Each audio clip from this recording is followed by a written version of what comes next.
Rutina familiar. Qué bello era después de misa de gallo ir a la casa a cenar por Navidad o por Año Nuevo. ¿Cómo ha sido el mundo desde tu experiencia? Porque entre más compartamos mejor.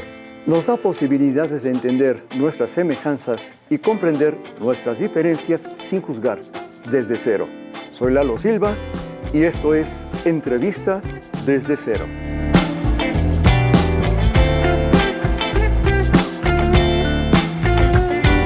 ¿Cómo podemos entender que a veces nosotros somos nuestro peor enemigo?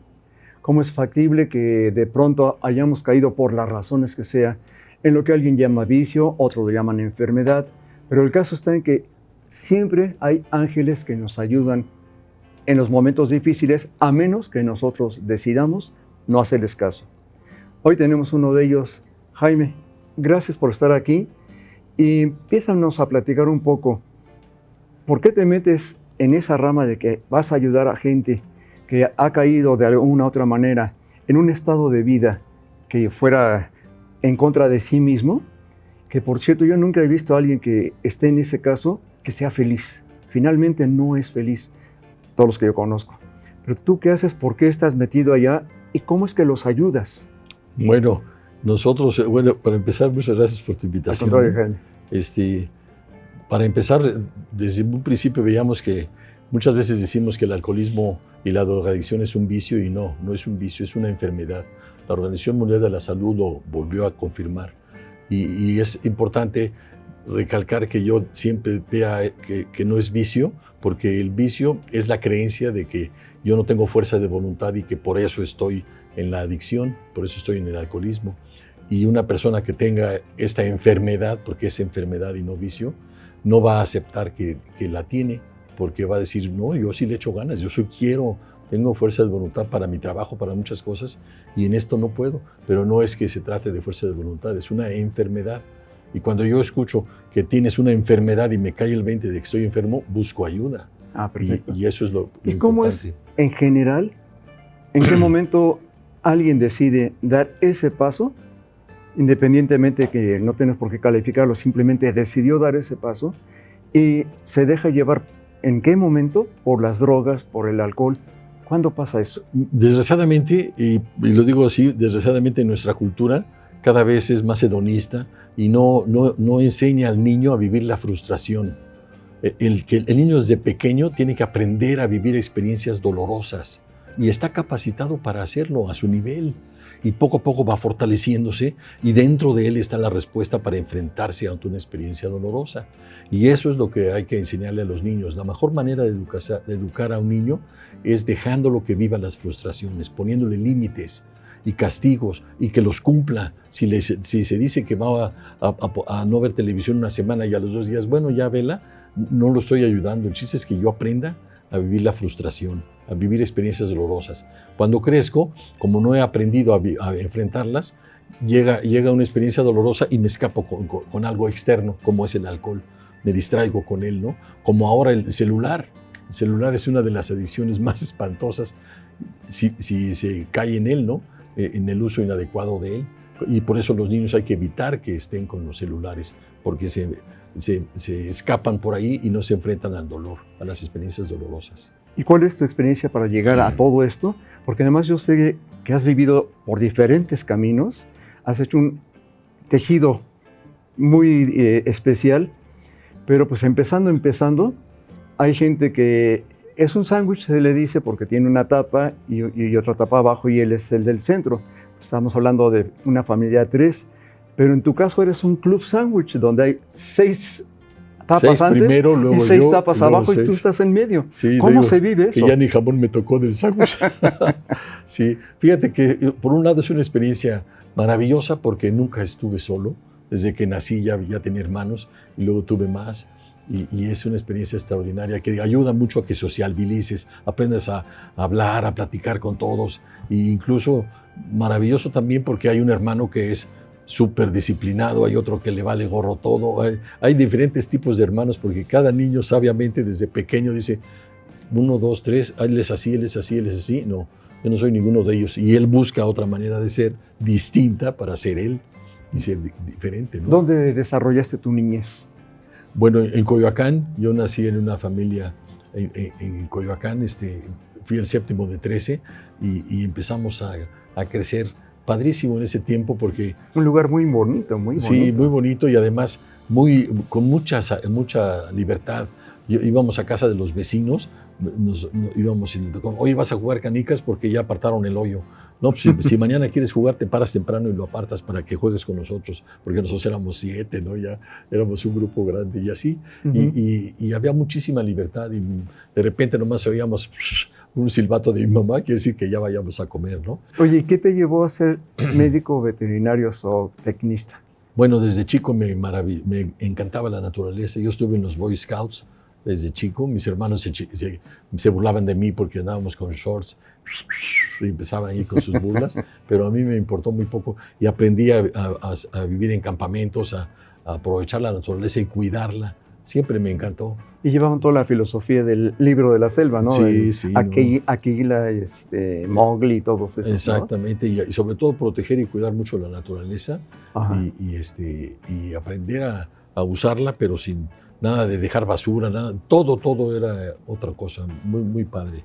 Bueno, integrados a la naturaleza. Y te he visto en otras actividades como constelaciones familiares, te he visto, aparte de esto de lo que nos estás platicando, de las adicciones, pues siempre en tareas que ayudan a la gente. ¿Por qué? Sí, de servicio. Pues no sé, en mi casa siempre, pues el ejemplo de mi madre, ¿no? Ahora sí que hacer comida, siempre ella hacía comida para todos y tenía sus cocineras que le ayudaban, por supuesto, pero siempre nos decía ya grande, nos decía, es que yo desde que me levantaba en la mañana todos los días iba al mercado, pues para 15 gentes, imagínate, y desde que compraba yo una papaya yo los estaba amando, hijos. Porque cuando compraba la papaya, no, eso es para Jaime, no, eso es para Alfonso, eso es para Ignacio. Uh-huh. y hacía diferentes guisados. Y si era arroz con albóndigas, que era mi favorito, hacía también sin huevo, con huevos, con chipotle, sin chipotle, como a cada quien, ¿no? Y era su manera de decir que nos amaba. Y era a través del servicio. Y en nuestra cultura, ya ves que a veces exageramos al grado de que muchas veces las mujeres, lo primero los demás y luego yo. Incluso nuestra religión nos metía muchas ideas. Incluso yo cantaba en el coro y decía, amar es entregarse, olvidándose de sí, buscando lo que al otro pueda hacer feliz. ¿Y tú dónde quedas? ¿Dónde quedas? Y como que si nada más piensas en ti, eres un egoísta. Y no, y Jesús dice, ama a tu prójimo como a ti mismo. Primero tú y luego los demás, ¿no? Como cuando voy en el avión y falta oxígeno, primero agarro el oxígeno para mí y luego se lo doy al niño, ¿no? Claro. Entonces, siempre es así y nuestra cultura me costó trabajo, pero siempre a veces era demasiado el otro. Lo que no tiene. Entonces, si no tienes, pues no puedes dar. Tienes que tener para poder dar, ¿no? Exactamente. Oye, y hablando de tener con tanta gente, o sea, 12 hermanos por lo menos y papás, etcétera, llegó un momento en tu vida que tú te sintieras solo ante tanta gente? Bueno, no tanto cuando estaba yo con ellos, no. Sí había momentos, yo me encerraba, incluso yo tenía, en el cuarto de escombros, yo tenía ahí mi laboratorio. Mi papá, los Reyes Magos me trajeron el pequeño óptico y fotógrafo, y yo aprendí a revelar rollos, todo, y era maravilloso. Y entonces yo me encerraba, ya tenía ahí algunas horas que buscaba. Quería estar solo, nunca me sentí solo, al contrario, quería estar solo un rato para no estar con todos y lo lograba a través de mi cuarto de revelado, ¿no? Y experiencias de ese tipo, pero sí. ¿Qué te cambió en la vida para que dejaras de ser, de ejercer tu carrera y dedicarte a tantas cosas diferentes? Por ejemplo, ¿cómo es que te dedicas a ser pues un viajero errante que te vas con un peso en la bolsa? A lo mejor está exagerado, bueno, pero me decías que te vas incluso por 3 meses y resultó que no fueron 3 meses. ¿Cómo fue eso? Sí, bueno, ahora sí que éramos libres en tiempo, eso era lo que más teníamos. Terminando la carrera, antes de entrar a trabajar formalmente en algún lugar, decidimos hacer un viaje de aventón a Centro y Sudamérica. ¿Quiénes decidimos? Joaquín, mi amigo, Joaquín Ramírez era el dueño de la Pepsi de Mexicali, de Ensenada y de Tijuana, nada más.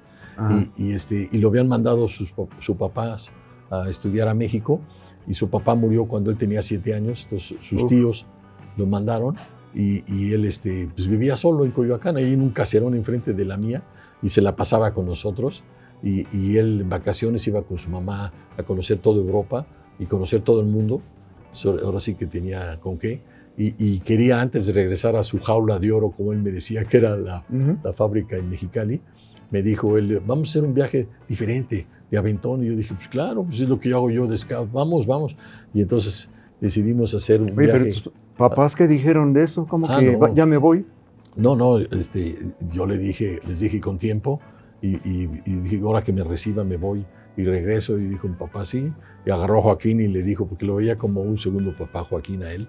Fíjate, al grado tal de que cuando mi padre murió, yo estaba aquí en Querétaro, me avisaron, yo salí en mi coche a México y entro a la funeraria y al primero que me encuentro es a Joaquín. Mi amigo. Yo dije, ¿cómo supiste? ¿Quién te dijo? Me dice, en la mañana, desde que me desperté, yo dije, don Alfonso, hablé por teléfono y me dijeron, y tomé el primer avión. O sea, él sentía ya que estaba pasando, o sabía que estaba enfermo. Él percibió que algo pasó y habló a la casa y le dijeron, y entonces se vino en avión a México, él quería estar ahí. Sí, él quería mucho a mi papá. Pues cuando nos fuimos le dijo a mi papá, te lo encargo mucho, te lo encargo mucho. Cuídense mucho los dos. Y nos ¿Cuánto dinero de veras llevabas para un viaje así? $1,000, pensando hacer el viaje de 1 mes y medio, 2, a Centro y Sudamérica. Y estuvimos 13 meses siendo millonarios en tiempo. Porque para viajar, nos decía un colombiano, hay que ser rico.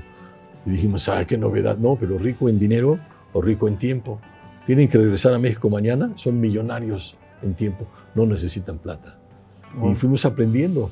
Dice, si llegas a una ciudad grande, te vas a la universidad y los estudiantes de provincia que viven en la capital te dan hospedaje en sus departamentos.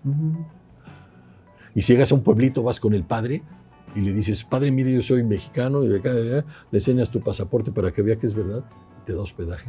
Y así lo hicimos. Y la gente, además de eso, la gente es extraordinaria. Aman a los mexicanos. Nos admiran y nos quieren muchísimo por nuestras películas, por nuestras canciones, por todo. Y nos trataron maravilloso. ¿De dónde a dónde viajaron? Desde México llegamos hasta Argentina, hasta Puerto Montt, a Bariloche en Argentina y luego Puerto Montt. Y luego de regreso a Querétaro. ¿Pero se regresaron por el lado de Brasil o volvieron a regresar por No, salimos Chile? de Colombia, atravesamos a Leticia, Benjamín Constant, que es todo Brasil ya, y luego nos fuimos bajando de Argentina a Paraguay, Uruguay, Buenos Aires, todo, y recorrimos el sur de Argentina, luego Chile, y ya fuimos subiendo a Bolivia, ahora sí que hasta Perú, Ecuador y Colombia otra vez. ¿Por qué te vienes a Querétaro? Porque don Lorenzo Cerviche, que era amigo de mi papá, el dueño de Bimbo, me dijo mi papá, mañana vamos a desayunar con un amigo que quiero que conozcas, y porque yo me quería ir a la Sierra Tarahumara a servir a la gente que después de todo lo que me habían dado en este viaje. Y entonces fue cuando me dijo don Lorenzo, yo eché a andar la Fundación Mexicana para el Desarrollo Rural y quisiera que me ayudaras. Aquí en Querétaro tú eches a andar la Fundación Queretana para el Desarrollo Rural. Vamos a hablar con un grupo de empresarios. Fue don Roberto Ruiz, don Jesús Oviedo, don Rodolfo Fernández. ¿Qué hace esa fundación? Es ayuda al campo. Juntamos dinero para que con ese dinero contratemos promotores que hagan y que se junten los campesinos para proyectos productivos. Y luego ya hicimos enlaces con empresas como Alpura para que su leche no se perdiera unos meses al año que la tenían que tirar y mejor se pusieran tanques y enfriadores y de esa manera se canalizaran como hasta la fecha, ¿no? Y así sembradíos, tractores, pozos, cultivos créditos de avío para sembrar y todo padrísimo, todo muy bien. Y a través de quitarles esa actitud que tenían de yo no sé, tú sabes y dame, tú emprende las cosas. Qué bien. Había un programa de educación social básica con el que fomentábamos eso.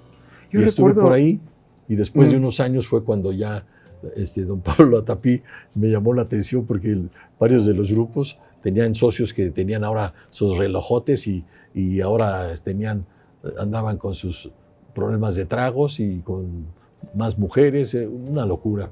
Y entonces por eso me mandó a estudiar psicoterapia a la Ibero, la maestría de desarrollo humano. ¿Por qué le encontraba que eso era una falla dentro del sistema? Sí, pues es que desgraciadamente cuando empiezas a tener más dinero del adecuado, si no estás con una formación adecuada, pues empiezas a desviarte, ¿no? Y a cometer errores, como pasa con muchos cantantes que se hacen famosos y que luego pierden todo, ¿no? Entonces de esa manera nosotros empezamos a hacer terapia también a los grupos terminé yo dando terapia. Yo soy psicoterapeuta en constelaciones familiares. Es lo que te iba a decir yo, es lo que quería decirte hace un rato. Yo me acuerdo de alguna escena con ustedes en el que de pronto me pidieron que yo hiciera el papel de un papá. Y me acuerdo de una chica que de veras tenía problemas con su papá. Y llega y se pone a hablar conmigo, a decírmelo cara a cara, chica que yo no conocía. Cómo me cambió eso. Sentía que todo lo que ella me estaba diciendo, de veras lo había yo vivido con ella. Y de veras me daban ganas de abrazarla y casi decirle, oye, perdóname de todo lo que te he hecho. Aunque pues, ni la conocía, ¿no? Claro. ¿Por qué pasa eso? Es que es un fenómeno maravilloso que se da cuando las constelaciones familiares, más que todo lo que promueven, es que yo empiece a sacar un asunto que tengo personal y nombre un representante, otra persona, quiere representar a mi papá, y empiezo yo a hablar.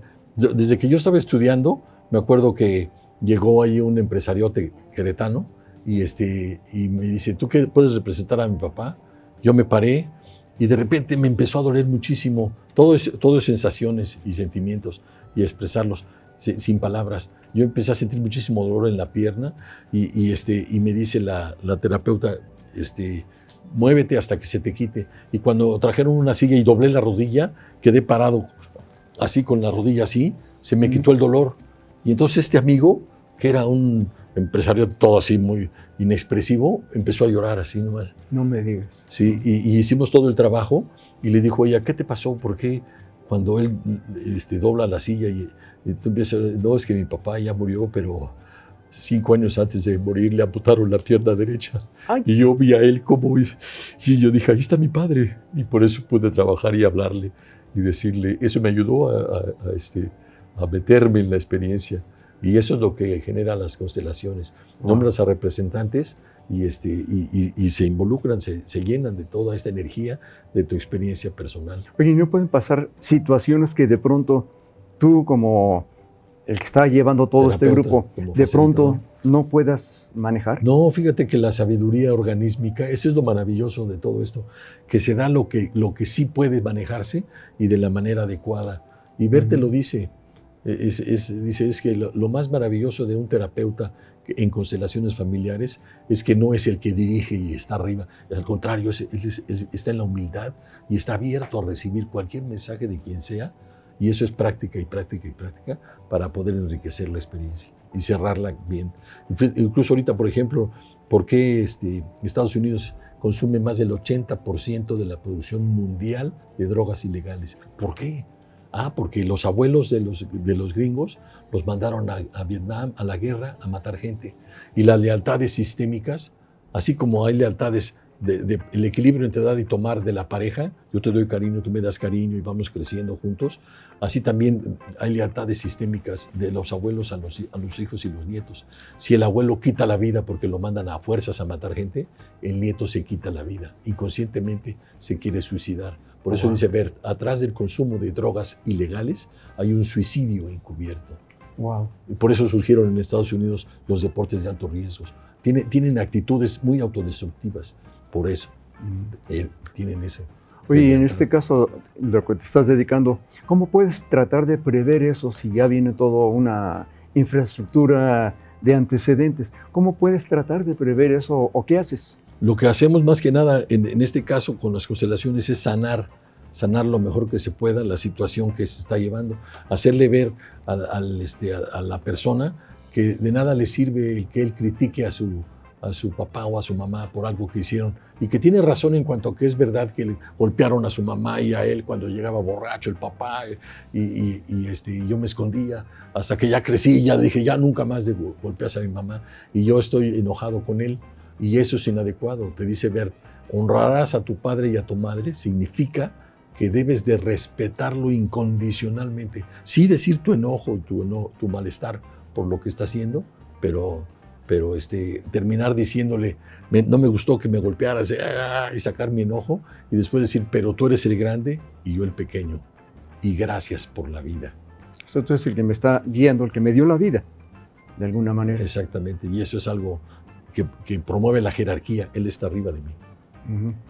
Oye, y entonces finalmente, por ejemplo, me dicen que es más difícil quitar a veces el cigarro que a otro tipo de adicciones. ¿Es cierto eso? Bueno, lo que pasa es que, fíjate, Bert descubre qué hay atrás del consumo de tabaco. Yo tuve la oportunidad de preguntarle en una ocasión y dice, y todas las mujeres que había, éramos 500 gentes, 460 mujeres y 40 hombres. Uf. Impresionante en ese tiempo, pero bueno, ya ha cambiado.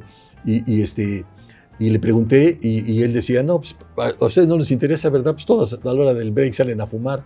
No, sí, queremos saber. Dice, muchas veces atrás del consumo de tabaco está la falta de alguien en tu corazón. Wow.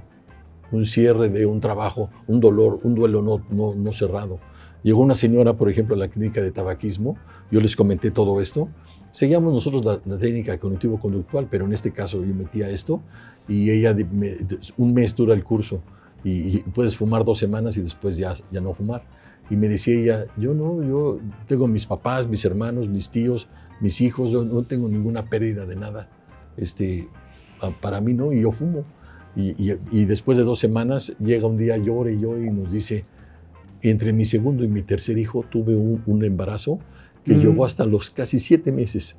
Y fue tan terrible que perdiéramos ese bebé, que era niño, que lo bloqueamos mi marido y yo, y fue cuando empecé a fumar. Fue cuando empecé a fumar. Y eso ahora me doy cuenta, y es que ese es un duelo que nunca hemos cerrado. Hasta ahorita lo veo. ¿Y cómo cierras? Platícalo. ¿Cómo cierras eso? Pues trabajándolo los dos juntos, y enterrando una cajetilla para decir, aquí ya se acaba ese haces una ceremonia, cerrado, por decirlo así. un ritual. Un ritual. Y a través de él vivir y sacar todo ese dolor, de esa tristeza, incluso qué nombre tenía. Dice, no, ya le habíamos pensado, se iba a llamar Toño, y mi siguiente hijo se llama Fernando.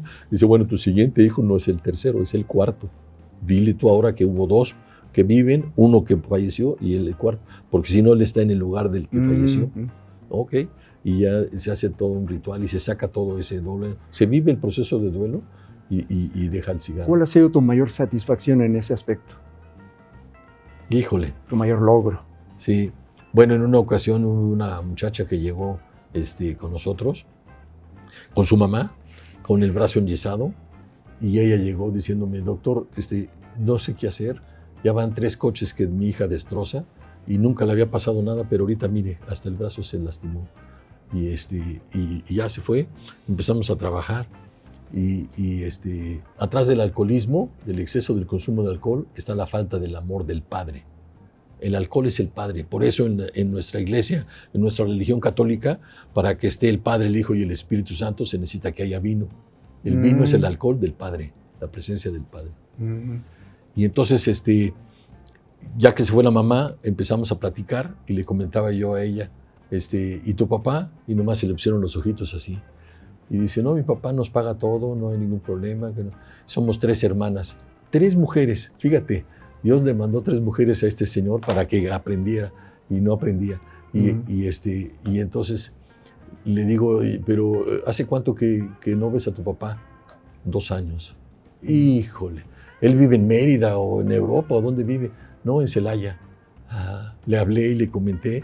Primero me regañó, llegó con su chofer y me echó un rollo, y ya que le hice ver a él que ella ha chocado y todo porque le falta el cariño del papá, dice, es lo importante, no es tu cariño, es tu presencia. Dime por qué no estás con ella. ¿Y qué crees que me dice? Casi queriendo darle un mochilazo. Me dice, es que son igualitas a su mamá. Preciosas las niñas. Pues claro que son iguales a su mamá, si la mitad de ellas es su mamá, pero la otra mitad eres tú, y tu falta de presencia física y de cariño es lo que hace que ella tome demasiado porque te está buscando. Bien, pues lástima que no se nos acabó el tiempo. Te iba a preguntar la ausencia de la mamá que trae, pero pues nosotros tenemos ausencia de tiempo. Sí. Entonces, pues simple y sencillamente me quedo con que de veras yo puedo querer mucho a mis hijos, pero no puedo vivir por ellos, no puedo comer por ellos, no puedo dormir por ellos. Ayudemos a que vivan lo mejor que pueden su vida, y gracias porque hay ángeles que cuiden de muchas otras personas y de sí mismo. Enseñanza de vida. La vida es sencilla, nosotros la complicamos. Soy Lalo Silva. Esto ha sido Entrevista desde Cero. Y si el universo se sigue confabulando, la próxima semana nos volveremos a ver.